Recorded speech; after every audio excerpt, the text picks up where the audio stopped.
Sejam muito bem-vindos, futuros cervejeiros caseiros, ao programa Cerveja em Casa. Aqui a gente conversa sobre os passos para você fazer a sua primeira cerveja na cozinha da sua casa, partindo do absoluto zero. Eu sou Frederico da Fonte, sou cervejeiro caseiro e o tema de hoje é um tema que a gente faz tempo que não traz para cá, que é a cerveja do mês. E eu vou trazer para vocês, eu vou falar aqui sobre a Dunkelsbock, certo?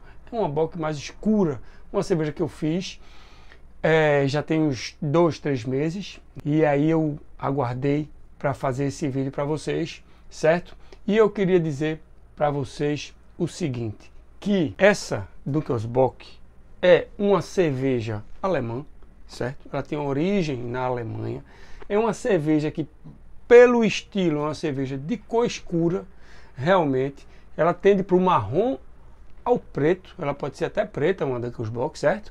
A minha ficou mais amarronzada por conta do malte que eu usei, certo? Tem uma espuma extremamente cremosa, tá? Essa Dunkelsbock também, ela tem aroma de malte, cacau, nozes, frutas secas, certo? E o sabor dela é doce, é uma cerveja doce, é uma cerveja adocicada, tá? Que tem notas de malte torrado, chocolate e café, tá? É uma cerveja de amargor suave, ela não tem um amargor tão grande como a IPA, por exemplo. Ela não tem um amargor tão grande, não. O IBU dela tá ali entre 20 e 30, mais ou menos, na faixa disso, 20 e 30, ficando dentro do estilo, certo? Ela é um estilo bock escura, certo? Tem 6,14% de teor alcoólico, né? É uma cerveja lager, nunca posso esquecer de dizer que ela é uma cerveja lager, da família da lager, certo? Ou seja, ela é uma cerveja de baixa fermentação. O que isso quer dizer? A levedura, ela trabalha na parte de baixo do balde fermentador, né? A característica das cervejas de baixa fermentação é a levedura trabalhar na parte de baixo no momento da fermentação, certo? Cerveja de corpo médio, deve ser servida ali entre 8 e 12 graus e harmoniza com carne vermelha, queijos mais fortes e até com chocolate. Vamos falar aqui agora como é que se faz essa cerveja. Vamos ver, eu vou falar aqui, ó, vou passar toda a receita para vocês, dizer o que aconteceu, certo? Contar os perrengues que aconteceram na elaboração dessa cerveja, porque essa teve um perrenguezinho, né? E antes disso, eu queria pedir para vocês curtirem, compartilharem, que é para mais pessoas terem acesso a este conteúdo, a uma receita de Dunkelsbock mostrando ela feita, beleza? Vamos embora, saúde, e vamos falar dessa receita agora. Bom, vamos lá, vou deixar aqui, tá? Vamos lá. A receita dela, ela pedia deixa eu ver se vocês estão conseguindo ver aí, tá conseguindo ver, uma densidade original de 1.065. Eu consegui 1.063, que é muito próximo do que pedia a receita, certo? O que é a densidade original? Quando a gente faz uma cerveja, a gente coloca água no malte e dali a gente mede a densidade daquele líquido, que é chamado de mosto, certo? Para posteriormente a gente usar essa densidade para calcular também o teor alcoólico, certo? Então, a água, ela tem densidade muito baixa. Quando a gente bota quando a gente usa o malte, que aí tem os produtos do malte, né? Que escurece o malte, que dá sabor ao malte, então esse líquido ele fica mais denso, certo? E a gente precisa medir essa densidade para a gente ter um controle maior do sabor da nossa cerveja. A gente precisa também saber essa densidade para a gente medir fermentação, para saber se a fermentação terminou ou não. Ou seja, eu não vou falar sobre densidade especificamente hoje, mas ela é uma coisa muito importante para a gente ter, para a gente anotar, para a gente saber os parâmetros, né, na hora de fazer a nossa cerveja. Beleza? Então, a receita ela pediu 1.063, a minha deu 1.065, de densidade final deu 1.015, certo? E eu utilizei, eu vou me afastar, eu acho que eu vou vir para o lado de cá, acho que fica melhor aqui, pronto. Eu utilizei 6 kg de malte, certo? Para uma receita de Dunkelsbock para 20 litros, certo? Vamos falar aqui de uma receita de Dunkelsbock de 20 litros, tá certo? Usei 6 kg de malte, dentre eles eu usei Pilsen como malte base, 2,5 kg, certo? Mais 2,5 kg de malte Munique, que ele também vai servir como malte base, 600 gramas de malte Carapils, tá? E 400 gramas de malte Caramel 400. O que é que esses maltes trouxeram para minha cerveja? Primeiro, o que é que um malte traz para a cerveja? Ele traz aroma, ele traz sabor, né? Dependendo do malte, sabor de pão, sabor de biscoito, sabor de chocolate, aroma disso tudo também, certo? E o malte em si, na verdade, todo malte, que a grande maioria é malte de cevada, isso aqui é tudo malte de cevada, tá? Malte Pilsen é malte de cevada, Munique é um malte um pouco mais torrado, mas é malte de cevada, do grão cevada, certo? Carapils, Caramel, é tudo malte de cevada. Cevada é um grão que ele passa por um processo de malteação, né? Que esse processo de malteação é quando o malte ele é colocado ali na água para germinar e expelir o amido que está ali dentro dele, enfim. Ele passa por esse processo de malteação para que esse amido apareça e a gente, cervejeiro caseiro, a gente vai transformar esse amido em açúcar, certo? Com a nossa braçagem, e a gente também vai extrair os sabores desse malte, porque o sabor do malte ele muda de acordo com a torra dele. O malte pouco torrado é aquele malte lourinho, aquele malte amarelinho que faz a grande maioria das cervejas, que é o malte Pilsen, que faz as cervejas Pilsen, certo? E aí a gente vai torrando mais, as casas que fazem malte, né? Eu compro já o malte torrado do jeito que eu quero. A gente vai comprar o malte de acordo com a receita, e quanto maior a torra, mais sabor ele vai dar, mas também menor vai ser como é que eu digo? A eficiência do malte, certo? Porque o que é que a gente quer do malte? A gente quer extrair açúcares do malte. Como é que extrai açúcar do malte? Com transformação do amido em açúcar na etapa da braçagem. Beleza? Então o que é que a gente quer do malte? A gente quer transformar o amido do malte em açúcar, e a gente quer os sabores e aromas do malte também. São essas duas coisas, certo? Então, o malte utilizado para essa receita, para atingir o padrão dessa receita, foram esses que eu falei agora. E eu vou falar um pouco das características dele aqui, que é o seguinte. Malte Pilsen é um malte base, né, que ele não vai dar muito sabor, certo? Ele vai justamente trazer aquele açúcar pra gente, certo? Depois tem o malte Munique, que ele é um pouco mais torrado do que o malte Pilsen, ou seja, o meu malte base ele teve metade de malte com pouca torra, metade de malte Pilsen, que é aquele que não dá sabor, e a outra metade de um malte um pouco torrado, ou seja, ele vai trazer um saborzinho, ele vai trazer um aroma, mas nada de exagero. Por quê? Porque o malte torrado ele é mais doce. É por isso que essa cerveja é uma cerveja doce. Quanto mais ele torrar, mais dulçor ele vai trazer para a nossa cerveja.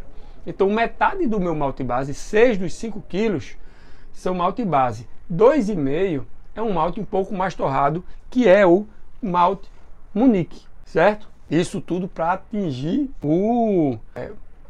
atingir o estilo que eu quero, beleza? Então, depois, aí é para a gente atenuar não, para a gente aumentar o sabor do malte, na verdade a gente extrair sabores do malte. Eu coloquei um malte Carapils, 600 gramas, veja a quantidade como é muito menor. A gente nunca pode colocar muito malte torrado numa cerveja, porque ela vai ficar muito doce.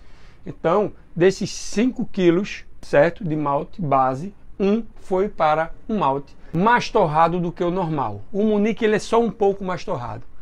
Carapils e Caramel são mais torrados do que o normal. Eles são responsáveis pela cor, pelo aroma de malte, aliás, pelo sabor de malte, pelo aroma de malte também da cerveja, certo? Eles são os responsáveis, o Carapils e o Caramel, certo? Justamente, o Carapils, 600 gramas, ele vai dar mais corpo e mais sabor de malte, sabor de cacau, de nozes, esses sabores todos que eu falei. Quem vai dar são esses dois. Então, o Carapils, ele vai dar mais corpo e sabor, e o Caramel, ele vai dar mais corpo e aroma, certo? O Carapils, ele vai deixar mais doce, mais nota de malte torrado, mais nota de chocolate, mais nota de café. E o Caramel 400, ele vai dar mais o aroma de cacau, o aroma de nozes. Ou seja, Veja como é interessante que a gente mexe um pouco com o malte e aí a gente vai trazendo diversos sabores e diversos aromas para a nossa cerveja, né? Como a gente tem uma gama de malte enorme, eu estou falando aqui de 3 maltes, mas existem, assim, eu posso estar enganado, mas pelo menos uns 15 a 20 maltes, né? Tipos de malte, fora o trigo, né? Estamos falando de cevada, de malte de cevada, fora trigo, fora centeio, fora aveia, né? Tudo isso aí que pode trazer sabores para a nossa cerveja também. Mas veja como é interessante a quantidade de sabores que eu posso trazer para a minha cerveja apenas com o malte, né? É por isso que é bom ser cervejeiro caseiro, porque você tem essa gama de sabores que você pode transformar numa cerveja, num líquido, você escolher o sabor da cerveja que você quiser.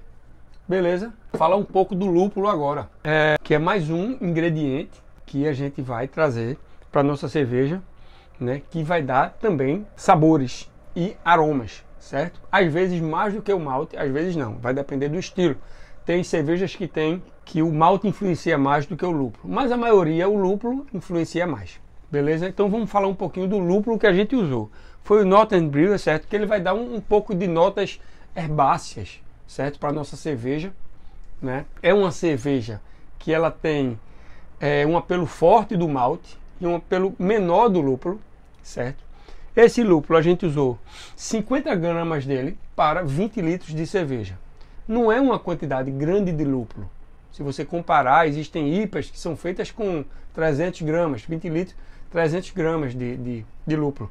Aqui a gente vai usar 50 gramas, certo? Dessas 50 gramas, a gente vai colocar 25 gramas, faltando 60 minutos para terminar a fervura, ou seja, 25 gramas vai me dar, essas 25 gramas desse lúpulo Northern Brewer vai me dar o amargor da minha cerveja, certo? Eu coloco o lúpulo, só relembrando a parte do lúpulo, eu coloco no início da fervura aquele lúpulo que tem característica de amargor, ou quando eu quero extrair o amargor desse lúpulo. Todo lúpulo vai ter amargor, todo lúpulo vai ter aroma. Tem lúpulos que tem mais características de amargor, tem lúpulo que tem mais características de aroma, e a gente às vezes pode usar mais de um lúpulo para extrair cada característica, né, de cada um. Mas existem lúpulos que têm características de aroma e de amargor, que a gente pode usar só ele. A gente chama isso de single hop. Isso aqui é uma single hop, né? Hop é lúpulo, um lúpulo só, single hop. E aí a gente usou o lúpulo Northern Brewer usando a característica de amargor e a característica de aroma para a nossa cerveja, certo? Então como é que a gente fez? A gente botou 25 gramas no início da fervura, certo? Faltando 60 minutos, né? A fervura dura o quê? 60 minutos. Então, faltando 60 minutos, a gente bota ali 20 gramas. Deixou ferver. Depois da gente fazer toda a braçagem, né? Deixa eu retroceder um pouco. Eu pulei pro lúpulo, mas eu queria retroceder um pouco para deixar um pouco mais claro isso aí, né? Faltou a gente falar da água também. Então, é importante a gente dar uma retrocedida para depois a gente vai chegar no lúpulo novamente. E eu vou passar essa parte que eu já falei para não repetir informação aqui. Beleza? A gente usou 15 litros a 66 graus por 1 hora na minha mostura, certo? Aquela parte de extrair o amido, o açúcar, né? Transformar o amido em açúcar, né? Na mostura, ela dura 1 hora mais ou menos a 66 graus. Terminou, faz teste de iodo. Lembrando que mostura só termina quando você faz teste de iodo, né? Então, teste de iodo foi feito, não passou nessa cerveja que eu fiz, né? Quando não passa, quer dizer que você perdeu a cerveja de jeito nenhum, de forma alguma. Espera mais 10 minutos, vê se ainda tem, faz teste de iodo de novo, vê se ainda tem amido. Fiz pela segunda vez, não passou de novo, certo? Problema nenhum. Fiz pela terceira vez, não passou de novo. E aí eu fiz uma braçagem de mais ou menos 1 hora e 40 até não ter mais nenhum amido no meu mosto. Foi uma braçagem demorada, certo? E aí, isso foi com 15 litros d'água, certo? E depois eu fiz o mash out, que você precisa inativar as enzimas. Quem transforma o amido em açúcar são as enzimas que estão ali contidas no malte, né?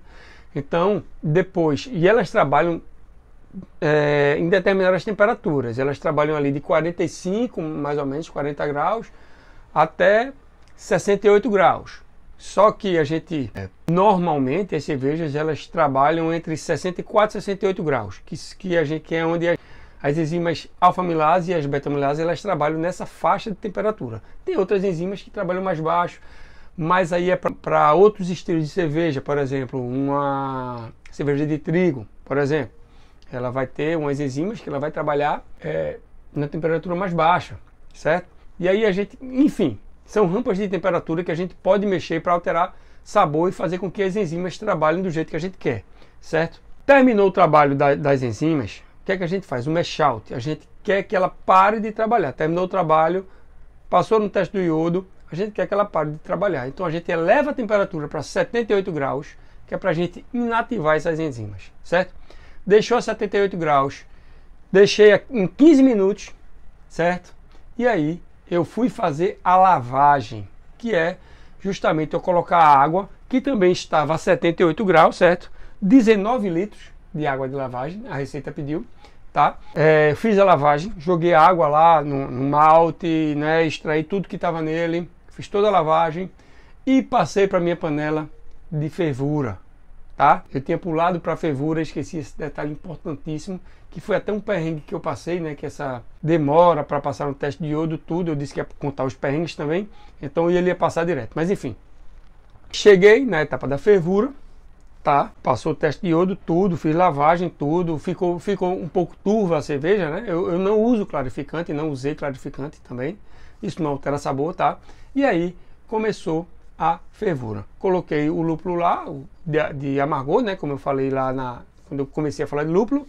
E quando faltou, lúpulo? Quando faltou 10 minutos, eu botei mais 25 gramas do mesmo lúpulo Northern Brew, certo? Isso foi bom, porque um pacote de lúpulo, ele tem 50 gramas. Ou seja, eu usei um pacote de lúpulo na íntegra, né? Não sobrou nada, não faltou nada.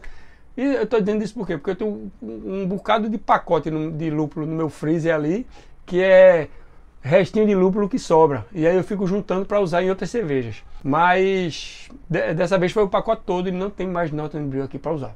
Beleza? Deu certinho um pacotinho. Então, coloquei lá no final. E por que a gente bota no final para extrair aroma? Por quê? Porque o aroma, ele sai dos óleos essenciais que tem na resina do lúpulo, certo? O lúpulo é uma flor de uma trepadeira, tá? Que a gente coloca como receita na nossa cerveja, como um ingrediente. Ela é como se fosse um tempero, né? Aquele que vai dar aquele sabor, aquele toque que vai mais aparecer, né? O tempero da nossa comida, tá? Da nossa comida, como se fosse o tempero da nossa comida, é o tempero da nossa cerveja, tá?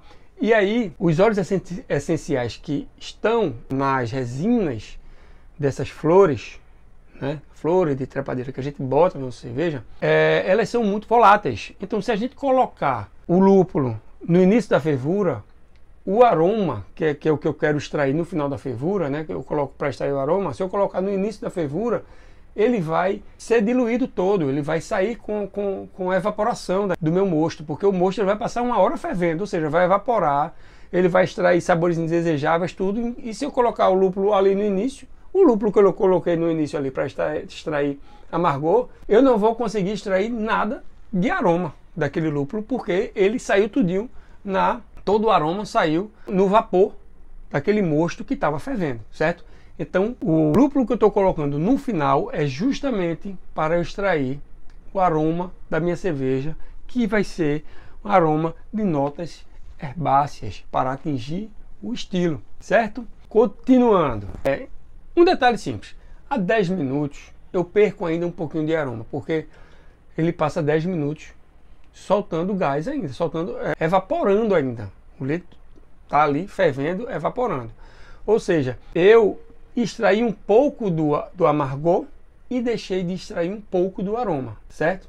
A gente pode botar no meio também, que a gente não vai extrair nem tanto amargor, nem tanto aroma, mas a gente vai extrair sabores, né? Você bota faltando 10 minutos, você vai extrair mais aroma e bem menos amargor, certo?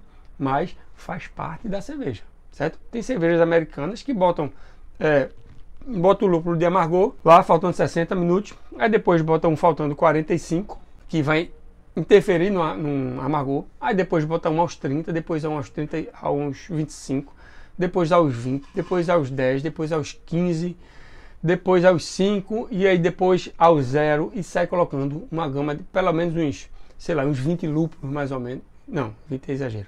Tem cerveja que eu já vi que tem uns 7 lúpulos. Essa minha só tem um lúpulo. Mas tem cerveja que eu já vi, já peguei a receita, que ela tem uns 7 lúpulos. Ou seja, você pode... É uma gama enorme de sabores que você pode misturar para ter o resultado final da sua cerveja, certo? Então, voltando para Dunkel's Bock, coloquei 25 gramas, faltando 10 minutos para extrair aquilo que eu já falei, beleza? E aí foi para o resfriamento, demorou, esse foi outro perrengue. Eu não sei o que aconteceu, mas assim, usei o saco de gelo em volta da panela. Como é que eu faço? A panela ela ferveu, certo? Passou 1 hora fervendo. Agora eu preciso resfriar esse mosto rapidamente. E aí eu coloquei o mosto, eu coloco numa bacinha com gelo em volta, certo? E uso o chile de imersão. E aí eu fiz isso tudo, só que tem um porém. Lager, a gente tem que baixar a temperatura dela. Quando eu faço uma ale, eu baixo a temperatura para 24 graus. Lager, eu precisei baixar a temperatura para 18 graus. Para conseguir isso com gelo em volta, eu não consegui de jeito nenhum. Foi o que eu tive que fazer. Eu liguei meu freezer, certo? Meu freezer que eu uso só para fazer cerveja. Ele estava todo sanitizado, eu passei álcool 70 e botei a minha panela para... Na verdade, eu resfriei até ali onde eu consegui, até uns 30 graus, mais ou menos. Aí depois eu tampei a minha panela para que o líquido ele não seja, como é que eu digo, contaminado, certo? Tampei e botei no freezer e esperei ele realmente baixar essa temperatura aí para seus 18 graus, certo? E aí eu consegui, certo? Mas demorou mais ou menos 1 hora isso aí. Isso é perigoso, porque quanto mais você deixa o líquido em contato com o meio externo, mais chance você vai ter de contaminar esse líquido, certo? Então foi um perrengue, tá? Deixa eu contar porque eu escolhi fazer uma lager. Foi o seguinte, eu queria fazer uma cerveja em julho, porque eu estava de férias, eu queria aproveitar, tá? E aí eu queria aproveitar, mas mesmo assim eu ia viajar. Eu fui para São Paulo, eu acho que 10 dias em São Paulo. Para eu deixar fermentando uma ale aqui, a ale ela fermenta em 7 dias, né? Eu não queria deixar ela ao relento, fermentando sem cuidado.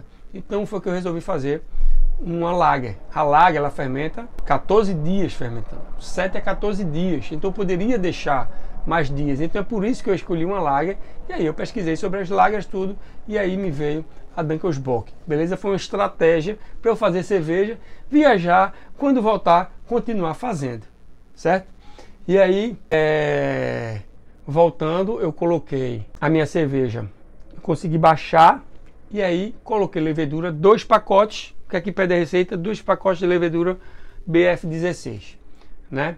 Eu gosto sempre de hidratar a levedura, certo? Hidratei a levedura, bonitinho, coloquei lá e deixei fermentando e ó, viajei. Detalhe, essa cerveja rendeu muito. Essa cerveja, o balde fermentador ficou ali, ó, faltando 2 dedos para cima. Eu fiquei pensando, se essa levedura trabalhar demais, isso pode esborrar tudo. Dito e feito. Quando eu voltei, 10 dias depois, o balde estava com a tampa toda melada. Toda melada. O airlock, dentro do airlock era cerveja, não era mais álcool. Então, era que contaminou essa cerveja, mas eu esperei. Eu nem abri, nem fiz nada. Eu limpei a tampa por cima só. Troquei na verdade, eu tirei o airlock, limpei, botei álcool e botei de volta. E esperei a fermentação terminar, certo? Fiz as medições. E aí a densidade já não estava diminuindo mais. Fiz por 2, 3 dias. Fiz por 3 dias. A densidade não estava diminuindo mais. Então, terminou a fermentação. E aí eu fui engarrafar, certo? Deixa eu ver aqui se tem mais algum detalhe. Fermentação 7 a 14 dias, eu deixei, ela ficou mais ou menos a 17 dias fermentando. Foi uma fermentação demorada também. Essa cerveja foi demorada tanto para... Vê o que eu já falei, ela foi demorada na abraçagem para passar no teste do iodo. Né? Ela foi demorada na fermentação. Ela foi demorada também para baixar a temperatura do mosto. Né? Tiveram várias etapas que terminou sendo complicado. Mas o que é que eu quero trazer para você? Qual é o aprendizado disso aí? Mesmo se for demorado, mesmo se tiver uma coisa saindo do plano assim de tempo, vá até o final com aquela etapa. Não é simplesmente porque está demorando de passar no teste do iodo que eu vou terminar a minha etapa da abraçagem, né? Da mosturação. Não vou, tem que ir até o final. Não é porque eu estou demorando para baixar a temperatura que eu vou inocular minha levedura a 35 graus. Não é. Eu tenho que fazer a etapa até o final. Isso é um aprendizado, isso é uma coisa que você deve seguir, né? Para que você tenha um resultado satisfatório da sua cerveja, tá certo? Então vamos lá. E aí eu fui engarrafar a danada da cerveja, certo? Engarrafei. Eu acho que eu errei na conta do Prime, certo? Qual era a conta do Prime? Que é uma conta mais ou menos que eu uso para praticamente todas as cervejas, que é 6 gramas por litro de cerveja. Contei lá 19 litros, fiz lá a conta, 19 vezes 6 gramas, eu não vou fazer agora que eu estou sem calculadora, e deu lá. E eu fiz o primezinho, né? Botei fervi lá tal e joguei no meu balde fermentador e sanitizei todas as garrafas e engarrafei tudo, fechei bonitinho. Quando deu ali por volta de 6, 7 dias de carbonatação, as garrafas começaram a estourar, começaram a pipocar. Tinha garrafa que eu usava na minha sala, que era para ter, fazia parte do cenário. Pronto, uma garrafa dessa que eu estou usando como cenário aqui, né? Tinha algumas que eu usava como cenário atrás de mim. E aí eu fui trabalhar, quando eu voltei no outro dia, a sala estava completamente suja de cerveja e cheia de vidro no chão. Estourou. Deve ter sido um caso isolado. Eu acho que ali foi mais açúcar. Fiquei pensando, né? Mais açúcar, não sei o que. E aí no outro dia mais uma, depois mais outra. No final das contas, estourou pelo menos umas 7 garrafas. Eu tinha umas 30, perdi umas 7 garrafas. Erro que daqui para frente eu nunca mais vou deixar de prestar atenção. Errei na quantidade de açúcar. Errei no cálculo, um simples erro de cálculo. 6 gramas por litro, eu não sei onde foi que eu errei exatamente, mas com certeza foi uma carbonatação maior do que o normal. Isso acontece por quê? Maior quantidade de açúcar, maior quantidade de açúcar fermentável. Será que foi na fermentação que ficou ainda algum açúcar residual? Que ele não foi transformado todo o açúcar em álcool, né? Que é o que acontece na fermentação? Não sei, pode ter sido, não sei. Mas eu sei que o açúcar foi demais e estourou várias garrafas. E assim, foi um perrengue. Essa cerveja, ela está muito saborosa, né? Chegou no estilo, certo? Só queria dizer a vocês que eu estou bebendo de costa, que é para não... eu acho que não pode beber, entendeu? Então às vezes eu dou uma escondidinha assim, ó.